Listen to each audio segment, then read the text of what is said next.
Bismillahirrahmanirrahim. Assalamualaikum warahmatullahi wabarakatuh. Selamat berjumpa kembali di ruang fisika INIKA. Hari ini kita akan membahas mengenai cara cepat belajar pengukuran. Materi yang ada di dalamnya mengenai jangka sorong, mikrometer, angka penting, dan notasi ilmiah. Pengukuran, apa itu pengukuran? Perhatikan ilustrasi gambar berikut. Di sini ada pengukuran massa dan pengukuran panjang.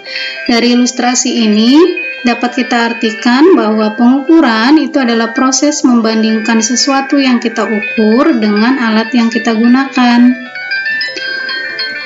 Jenis-jenis alat ukur. Alat ukur itu bergantung pada besaran yang akan kita ukur. Di fisika, besaran itu jumlahnya sangat banyak. Di tabel ini hanya beberapa contoh sebagian kecil saja. Contoh misalkan besaran panjang. Alat ukur yang bisa kita gunakan untuk mengukur besaran panjang itu dengan menggunakan meteran, mistar, jangka sorong, dan mikrometer skrup. Kemudian untuk massa bisa kita gunakan timbangan atau neraca. Waktu bisa kita gunakan jam atau stopwatch. Kemudian kuat arus listrik dengan menggunakan ampermeter, suhu dengan menggunakan termometer, tegangan listrik dengan menggunakan voltmeter, hambatan listrik dengan ohmmeter, kemudian volume bisa kita gunakan gelas ukur, kemudian gaya bisa kita gunakan dinamometer, dan massa jenis zat cair bisa kita gunakan higrometer. Alat ukur panjang, contohnya di sini ada penggaris, jangka sorong, dan mikrometer skrup. Untuk penggaris, bentuknya sudah kita kenal ya, karena sudah biasa kita pakai sehari-hari. Kemudian cara menggunakan dan cara membaca penggaris juga sudah ahli. Tinggal nanti di sini ada jangka sorong, ini bentuknya, kemudian mikrometer juga ini bentuknya.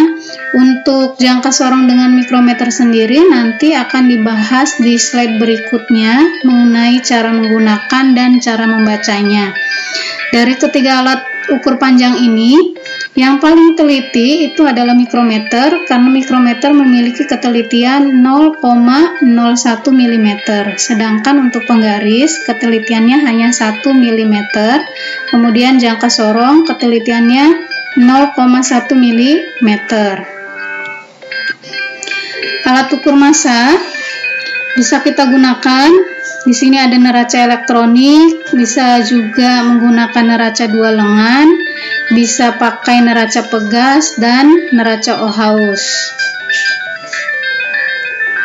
Alat ukur waktu bisa kita gunakan pakai jam dinding atau stopwatch, kemudian alat ukur listrik bisa kita gunakan ampermeter jika ingin mengukur kuat arus listrik, voltmeter untuk mengukur tegangan listrik, dan ohmmeter untuk mengukur hambatan listrik.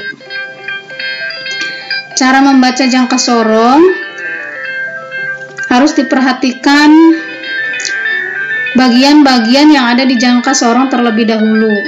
Di sini ada rahang bawah, kemudian ada rahang atas, ada skala utama yang seperti penggaris tidak bisa digeser, kemudian ada skala nonius yang di bawah dan bisa kita geser.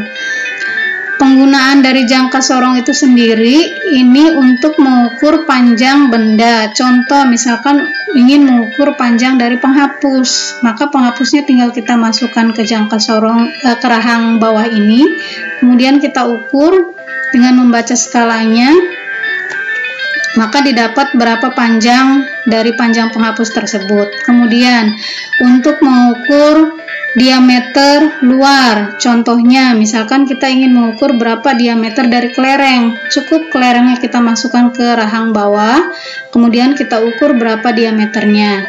Yang ketiga, bisa juga digunakan untuk mengukur diameter dalam. Misalkan ingin mengukur diameter dari cincin, maka cincinnya cukup kita masukkan ke dalam rahang atas, kemudian kita ukur berapa diameter dalamnya. Dan terakhir, untuk mengukur kedalaman suatu benda, misal ingin mengukur kedalaman gelas, maka kita gunakan ujung dari jangka sorong untuk mengukur kedalaman tersebut.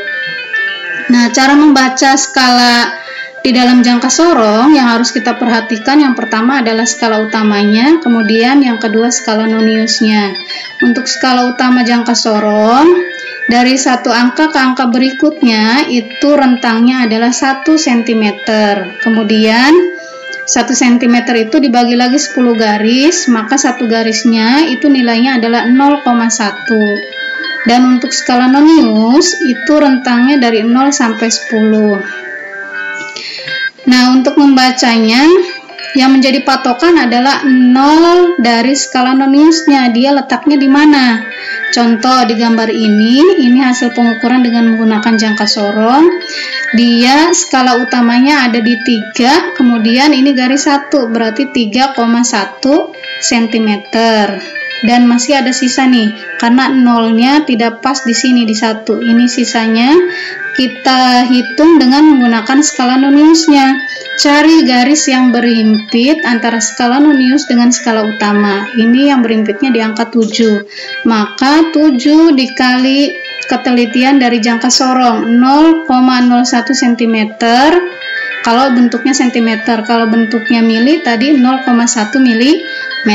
Jadi skala noniusnya adalah 0,07. Tinggal kita jumlahkan antara utama dengan nonius.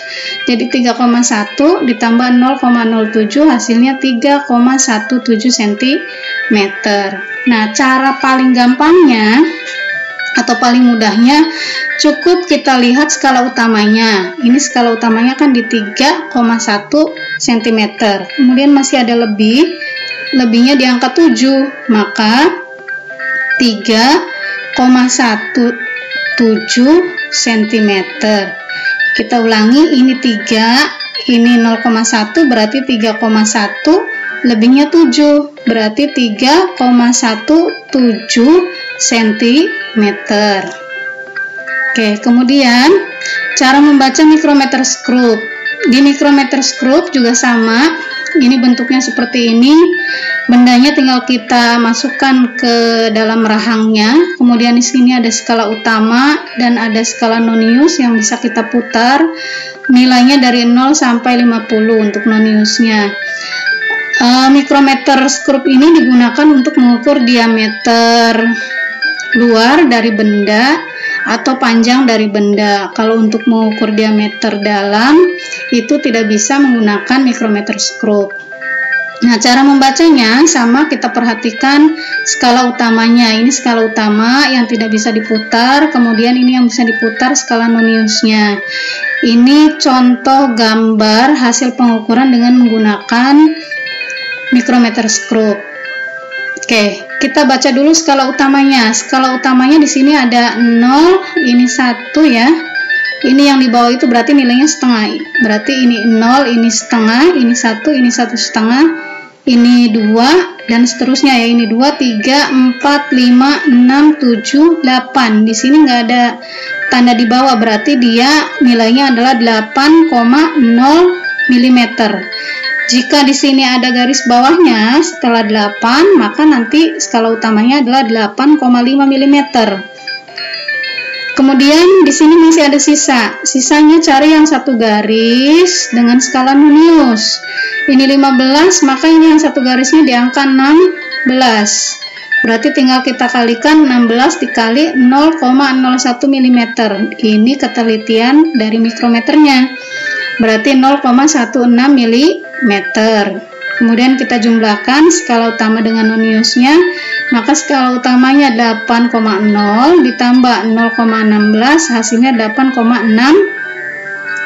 mm. Oke, cara paling mudahnya sama seperti jangka sorong tadi ya, cukup kita perhatikan ini skala utamanya di angka tadi 8. Karena di sini tidak ada garis lagi maka 8,0. Berarti 8 lebihnya berapa? Di angka 16, berarti 8,16 mm. Cukup mudah.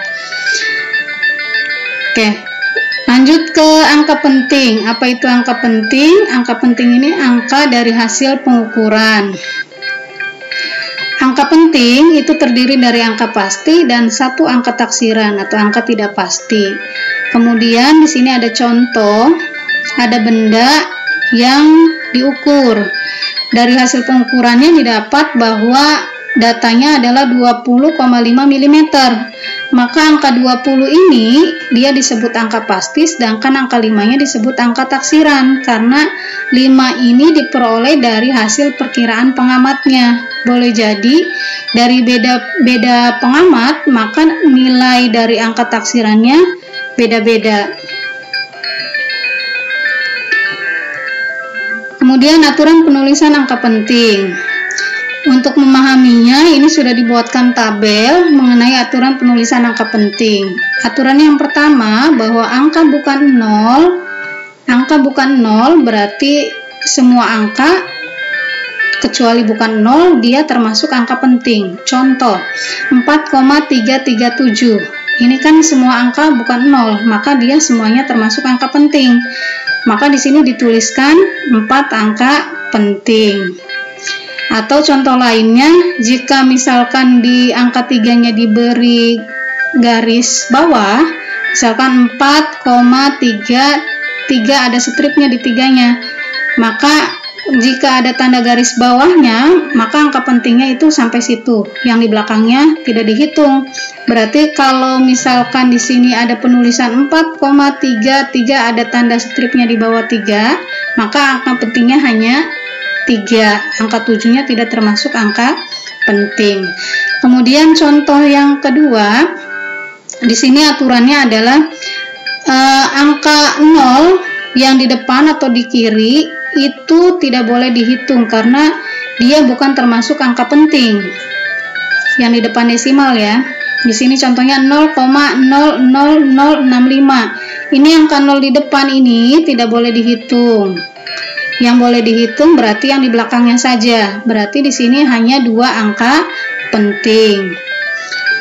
Aturan yang ketiga, 0 yang ada di dalam atau 0 yang diapit di antara angka-angka bukan 0 itu semuanya termasuk angka penting. Contoh 1,000023. 0 ini adalah di tengah, diapit di antara bukan 0. Maka itu termasuk angka penting semua. Maka kita hitung di sini ada 7 angka penting. Kemudian 0 yang letaknya di belakang bisa jadi dia angka penting kalau dia di depannya desimal. Kemudian jika di depan angka 0 tersebut tidak ada desimal, maka 0 yang di belakang itu bukan termasuk angka penting. Contoh 89,00. Ini ada desimalnya, ada tanda komanya, maka 0 ini walaupun posisinya di belakang, dia termasuk angka penting. Jadi dalam penulisan contoh ini ada 4 angka penting. Tetapi untuk yang 8900, dia hanya mengandung 2 angka penting karena 0 yang di belakangnya ini tidak termasuk karena tidak ada tanda desimal atau tanda koma. Kemudian aturan dari penggabungannya, contohnya misalkan untuk 0,003020. Ini berapa angka penting? Angka yang di depan ini tidak termasuk angka penting. 0 yang di tengah masuk. 0 yang di belakang ini juga masuk karena dia ada tanda desimalnya.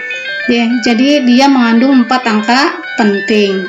Sedangkan untuk 3020 ini hanya mengandung 3 angka penting karena 0 yang di belakang ini tidak termasuk karena bukan dari desimal. Oke, aturan terakhir itu untuk notasi ilmiah, ini nanti dibahas di slide berikutnya. Untuk notasi ilmiah itu semuanya dihitung termasuk angka penting semua angka di depannya. Contoh penulisan notasi ilmiah seperti ini ya, pakai bilangan berpangkat. Ini ada contoh 7,78 dikali 10 pangkat 3. Maka angka yang di depan ini dia semuanya termasuk angka penting. Jadi angka pentingnya ada 3. Untuk pangkatnya dia tidak dihitung termasuk angka penting. Aturan pembulatan, jika angkanya lebih dari 5, dia harus dibulatkan naik ke atas. Contoh 126,6. Jika dibulatkan menjadi 3 angka, angka 6 ini dia lebih dari 5, jadi langsung naik. Ini maka di sini jadi 7, jadi 127. Kemudian jika angkanya kurang dari 5, maka dia harus dibulatkan ke bawah. Contoh 126,4. 4 ini kurang dari 5, maka dibulatkan ke bawah. Ini nggak usah ditulis. Jadi 126. Nah, jika pas dengan angka 5, maka harus dilihat angka di depannya ganjil atau genap. Jika angka di depannya ganjil, maka dia harus dibulatkan ke atas. Contoh 125,5. Ini pas 5, angka di depannya ganjil, maka dia harus naik ke atas dibulatkannya. Jadi 126. Sedangkan jika angka di depannya genap, maka harus dibulatkan ke bawah. Jadi ini 126,5, ini pas 5, di depannya genap, harus dibulatkan ke bawah. Dibulatkan ke bawah itu artinya angka 5 ininya tidak ikut, ininya tidak jadi 7, tapi tetap 6. Jadi nulisnya 126. Kemudian operasi angka penting. Angka penting itu bisa kita operasikan seperti halnya matematika. Dikali, dibagi, dijumlah, dikurangi, dipangkat atau diakarkan. Namun ada aturannya. Operasi perhitungan untuk perkalian atau pembagian angka penting itu nanti hasilnya harus mengandung angka penting paling sedikit. Contoh 3,35 ini mengandung 3 angka penting. Dikali dengan 4,669 ini mengandung 4 angka penting. Nanti hasilnya harus mengandung angka penting paling sedikit. Berarti 3 kan? Kalau kita kalikan, ini hasil hitungnya adalah 15,571115. Penulisannya tidak boleh seperti ini, harus mengikuti kaidahnya.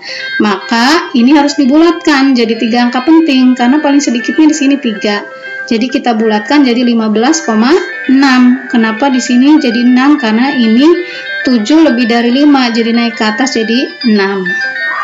Kemudian untuk aturan penjumlahan atau pengurangan, boleh kita jumlahkan angka penting itu, boleh kita kurangi, namun nanti hasilnya harus mengandung angka taksiran paling sedikit. Contoh 64,25 ini angka taksirannya yang di belakang ini 2. Kemudian ditambah dengan 5,333, angka taksirannya kan di sini 3. Maka jika ini kita jumlahkan, ini kan hasil hitungnya 69,583. Nulisnya tidak boleh seperti ini karena di sini angka taksiran paling sedikitnya adalah 2. Maka hasilnya harus 2 angka taksiran di belakangnya. Jadi ini nanti kita bulatkan jadi 69,58. 3-nya ditiadakan. Kemudian untuk aturan pangkat dengan akar, angka penting itu boleh diakarkan atau dipangkatkan, asalkan nanti hasilnya harus mengandung angka penting yang sama dengan angka yang diakarkan atau dipangkatkan tersebut. Contoh misalkan akar 4, ini kan satu angka penting, maka nanti hasilnya kan akar 4 itu 2. Betul, nulisnya 2 karena dia 4 itu satu angka penting, 2 juga sama satu angka penting. Sedangkan untuk akar 144 itu kan jawabannya 12 seharusnya, cuman nulisnya tidak boleh 12 karena 12 itu 2 angka penting, sedangkan 144 itu 3 angka penting. Maka hasilnya juga harus mengandung 3 angka penting sama dengan ini. Jadi nulisnya harus 12,0. Kenapa tambahin 0? Supaya jadi 3 angka penting, karena 0 di belakang tanda desimal dia masuk ke angka penting. Terakhir, untuk yang berpangkat, misalkan 1,5 dipangkatkan itu hasilnya 2,25. Ini tidak boleh nulisnya seperti ini karena ini harus 2 angka penting. Jadi yang nilai ini harus kita bulatkan jadi 2 angka penting. Jadi nulisnya 2,2. Kenapa bukan 2,3? Karena ini pas 5 di depannya genap. Jadi dia dibulatkan ke bawah, jadinya 2,2. Terakhir notasi ilmiah. Notasi ilmiah itu adalah cara penulisan hasil pengukuran dalam bentuk A dikali 10 pangkat N, di mana A itu adalah bilangan asli, nilainya rentangnya harus dari 1 sampai 9,9. Tidak boleh lebih dari ini. Kemudian N-nya itu disebut eksponen atau pangkat, di mana N itu adalah bilangan bulat. Kemudian A ini, yang ini biasanya disebut sebagai angka penting. Kemudian 10 pangkat N-nya ini disebut sebagai orde. Kemudian kenapa kita mempelajari notasi ilmiah? Notasi ilmiah ini digunakan untuk mempermudah penulisan di dalam fisika, karena di fisika itu banyak sekali besaran-besaran yang nilainya sangat kecil maupun besaran-besaran yang nilainya sangat besar. Contohnya, misalkan di sini massa elektron. Massa elektron itu sangat kecil sekali, makanya tidak kelihatan sama mata kita.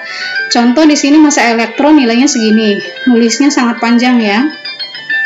Maka supaya efektif kita rubah ke dalam bentuk notasi ilmiah.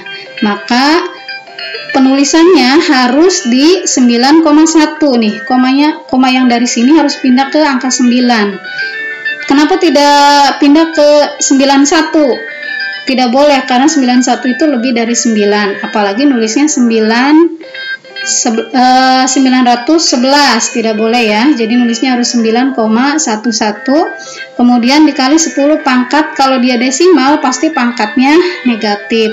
Tinggal kita hitung, koma ini mau dipindahkan atau digeser ke belakang 9. Kita hitung dari sini, berarti 1, 2, 3, 4, 5, 6, 7, 8, 9, 10, 11, 12, 13, 14, 15, 16, 17, 18, 19, 20, 21, 22, 23, 24, 25, 26, 27, 28, 29, 30, 31. Jadi pangkatnya min 31. Kemudian massa bumi ini sangat besar sekali ya. Ini nilainya panjang juga sama, nolnya banyak. Kemudian kita ubah ke dalam notasi ilmiah, maka nulisnya adalah 6 dikali 10.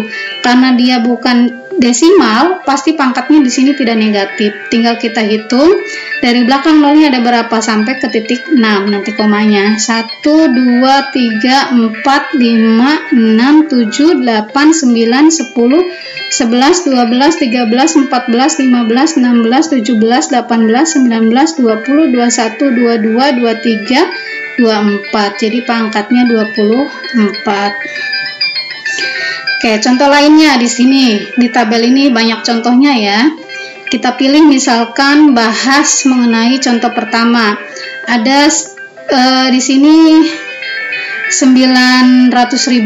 Kalau kita ubah ke dalam bentuk notasi ilmiah, maka penulisannya harus 9. Di sini harus 9, tinggal kita hitung saja nolnya dari belakang berapa. 1, 2, 3, 4, 5. Berarti 10 pangkat 5. Oke. Terus untuk contoh yang kedua, 230.000. Nulisnya tidak boleh 23. Karena 23 itu lebih dari 9. Aturannya harus sampai 9,9. Maka nulisnya 2,3. Komanya mau pindahin ke sini, kita hitung dari belakang. 1, 2, 3, 4, 5. Karena pindah di belakang 2 komanya. Jadi pangkatnya di sini 5. Terus contoh yang lainnya. Misalkan 347,52, maka koma ini harus dipindahkan ke belakang 3. Oke, jadinya 3,4752. Ini maju kan 1, 2, berarti pangkat 2. Jadi kalau bilangan yang bukan desimal pasti pangkatnya di sini positif semua, sedangkan untuk yang desimal pasti pangkatnya negatif. Contoh misalkan untuk yang negatif 0,225. Ini nulisnya harus 2,25, tidak boleh 22,5 atau 225 ya, karena aturannya tadi harus sampai 9,9. Jadi nulisnya 2,25. Kemudian karena di sini komanya harus dipindahin ke belakang 2, dia kan cuma satu langkah tuh, 1. Berarti pangkatnya min 1. Misalkan contoh yang lainnya di yang terakhir 0,000456, maka nulisnya harus 4,56. Tidak boleh 45 karena 45 itu melebihi dari 9 aturannya. Oke, berarti koma yang ini mau dipindahin ke belakang 4. Tinggal kita hitung 1, 2, 3, 4, 5. Berarti di sini pangkatnya min 5. Oke, untuk pertemuan kali ini materinya cukup sampai sini. Semoga bermanfaat. Jika ada pertanyaan, silakan bisa tulis di kolom komen. Bagi yang belum like silakan boleh like, dan bagi yang belum subscribe silakan bisa langsung subscribe. Semoga video ini membantu kalian semua. Sampai jumpa di video berikutnya. Assalamualaikum warahmatullahi wabarakatuh.